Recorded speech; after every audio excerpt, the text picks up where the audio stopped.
O Senhor esteja convosco. Ele está no meio de nós. Proclamação do Evangelho de Jesus Cristo, segundo São Marcos. Glória a vós, Senhor. Naquele tempo, Jesus foi a Nazaré, sua terra, e seus discípulos o acompanharam. Quando chegou o sábado, começou a ensinar na sinagoga. Muitos que o escutavam ficavam admirados e diziam: de onde recebeu ele tudo isso? Como conseguiu tanta sabedoria? E esses grandes milagres que são realizados por suas mãos? Este homem não é o carpinteiro, filho de Maria, irmão de Tiago, de José, de Judas e Simão? Suas irmãs não moram aqui conosco? E ficaram escandalizados por causa dele. Jesus lhes dizia: um profeta só não é estimado em sua pátria, entre seus parentes e familiares. E ali não pôde fazer milagre algum. Apenas curou alguns doentes, impondo-lhes as mãos, e admirou-se com a falta de fé deles. Jesus percorria os povoados das redondezas, ensinando. Palavra da salvação. Glória a vós, Senhor. Caríssimos irmãos e irmãs, hoje, neste último dia do mês de janeiro, que muita gente que fala que parece que chega dia 42 de janeiro, mas não chega dia 31 de janeiro, nós celebramos enquanto igreja a memória de São João Bosco, um grande exemplo de entrega a Deus para com a juventude. João Bosco nasceu em 1815 e assim, já com 2 anos de idade, perdeu seu pai, mas continuou sua vida entregando-se a Deus, entregando-se à igreja, de forma especial para com a juventude. E acho que hoje, ao celebrarmos esta memória de São João Bosco, principalmente neste ano dedicado às juventudes, nós devemos pedir que, pela intercessão dele, que sempre cuidou dos jovens, dos adolescentes, possa cuidar da nossa juventude, para que todos os dias ela possa se aproximar do Cristo, e não se aproximar da mundaneidade que nós conseguimos ver por aí, que nos afastam de Cristo. Hoje, infelizmente, muitos jovens, graças a Deus não são todos, mas deixam de ir à igreja para ir para uma boate, deixam de ir para a igreja para ir para uma festa, deixam de ir para a igreja para ir para um outro caminho, abrem mão de Jesus Cristo para acolher coisas que, por mais que nós saibamos que estejam ligadas à idade, tudo passa, né? Hoje, quando eu percebo isso, quando a gente era pequeno, a gente ficava preocupado assim: quando eu fizer 18 anos, eu vou ir nas festas, eu vou fazer isso, eu vou fazer aquilo. Aí, quando a gente completa 18 anos, a gente fica pensando assim: que hora que eu vou chegar em casa para deitar na minha cama e dormir?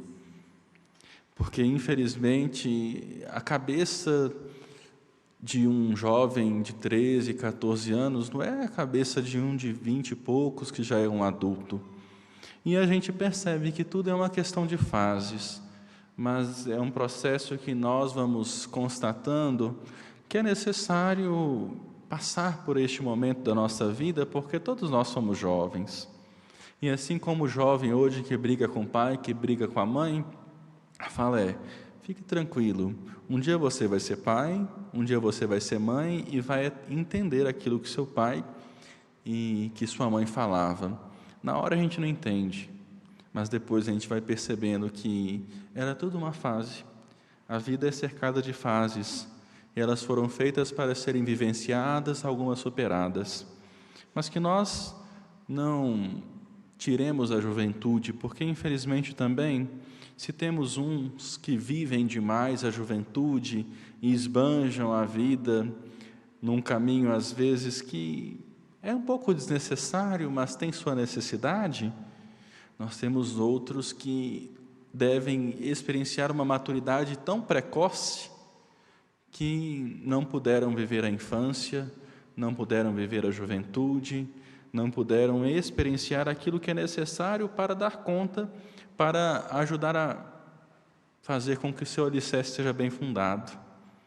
Ou seja, nós vivemos em uma sociedade cheia de pessoas que queimaram etapas, tanto jovens que têm posturas de adultos, como adultos que não conseguiram tirar o pé da juventude e acham que são novinhos. E aí são queimas de etapas e são desafios que nós vamos, enquanto sociedade, ter que responder. E nós, enquanto igreja, também respondermos. Porque se nós somos filhos de pais desestruturados, as crianças, os jovens, os adultos que vêm para a igreja, vêm todo quebrado. Que na hora que a gente vai começar a montar, às vezes dá até, assim, é melhor deixar do jeito que está. Porque se a gente montar ou tentar desmontar, não vai conseguir. Então vamos acolher, porque a igreja, assim como o Papa Francisco disse, é um hospital de campanha que cuida daqueles que precisam, do jeito que são. Então a igreja acolhe você não por aquilo que você tem ou por aquilo que você sabe, mas porque você é filho de Deus. E eu acho que esse é o caminho que João Bosco fez quando acolhia os jovens, quando acolhia os adolescentes, fazia um processo de catequese, fazia um processo de experiência e de imersão na fé, voltado para a linguagem deles. Porque eu já trabalhei na vida de catequese da igreja, já fui catequista, e o jovem tem que ter uma forma de conversar com ele. Porque se você fica cuspindo doutrina, ele vai sair de lá perdido, porque não vai saber, porque nós mesmos achamos que somos catequizados, mas não somos. Muitos de nós, desde a década de 70, na verdade nós somos evangelizados e olhe lá. Muito meia boca a catequese no Brasil, muito deficitária. E assim nós vamos entendendo que o caminho que São João Bosco fez com os jovens foi um caminho de orientá-lo e fazer com que eles fizessem a experiência com Cristo no tempo deles, do jeito deles. Eu acho que isso que buscou e levou João Bosco a se tornar santo, porque ele gastou a vida dele por aqueles jovens que estavam um pouco perdidos, desestruturados, sem família, às vezes órfãos, e mostrou para eles o caminho de Jesus Cristo. Eu acho que esse é o nosso caminho, porque infelizmente as nossas igrejas hoje não sabem conversar uma linguagem com o jovem, não sabem aproximá-lo de Cristo, não conseguem acolher o jovem. Tem gente que quer ficar a vida inteira como ministro da Eucaristia, às vezes está de bengala, mas não consegue largar o osso do ministério. O ministério não é nosso, o ministério é da igreja. E muita gente não abre mão, e aí chega um jovenzinho na igreja, e eu já vi isso acontecer muitas vezes. Ao invés de acolher o jovem, fala assim: não, faça não. É melhor deixar eu fazer, porque você não sabe fazer. E aí o jovem, como que ele vai vir para a igreja? Como que ele vai se sentir acolhido? Aí alguns falam assim: padre, mas a liturgia da igreja é tão sem graça, a liturgia da igreja é tão arcaica, isso não vai atrair jovem. O que atrai jovem é a teologia da emoção. Coloca a mão no seu coração, fecha os seus olhos e por aí vai. Então, assim, a gente não pode trazer para a liturgia da missa aquilo que a gente quer fazer num grupo de oração.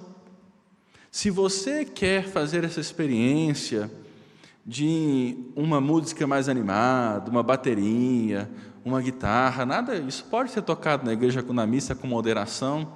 Não estou excluindo, não, os instrumentos foram feitos para ajudarem a gente a rezar. Mas, se você quer fazer uma experiência mais voltada para a ação e para a graça do Espírito Santo, tudo tem seu lugar na igreja. Você não vai sair para fazer uma audiência com o juiz de bermuda, chinelo e camiseta. A igreja também, tudo tem seu lugar. Então não vamos querer trazer carismas, não vamos querer trazer outras influências da sociedade, como nós vimos por aí, para dentro do rito da missa. Porque o rito da missa é o mistério da paixão, ou seja, os sofrimentos, a morte de Cristo na cruz e a sua ressurreição. Nós aqui na missa, vocês que aqui estão presentes, vocês que assistem, são convidados a viver aquela experiência do Calvário, de um Deus que se faz sacrifício e morre por nós. Então nós não vamos mudar o rito da missa, porque um ou outro fala, porque a igreja tem 2000 anos, ela não nasceu ontem. Então, se você quer fazer uma experiência voltada para um carisma, eu te convido a buscar um grupo de oração, porque lá é lugar disso.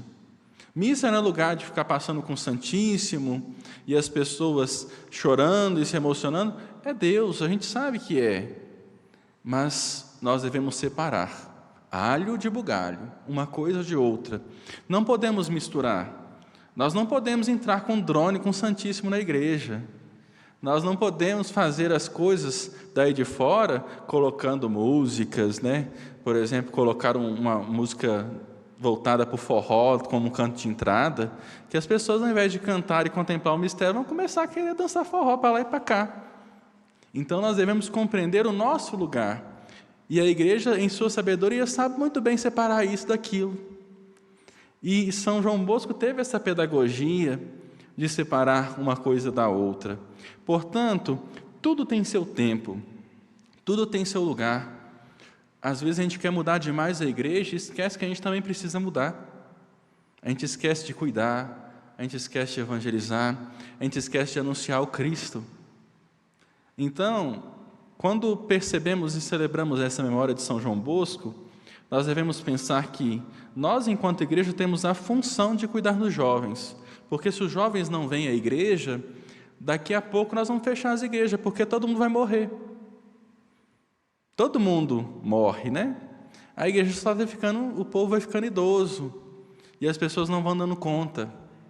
Então, utilizemos uma linguagem, utilizemos um vocabulário, para que os jovens se sintam atraídos. Atraídos não por uma música, não por isso ou por aquilo, mas se sintam atraídos por Cristo.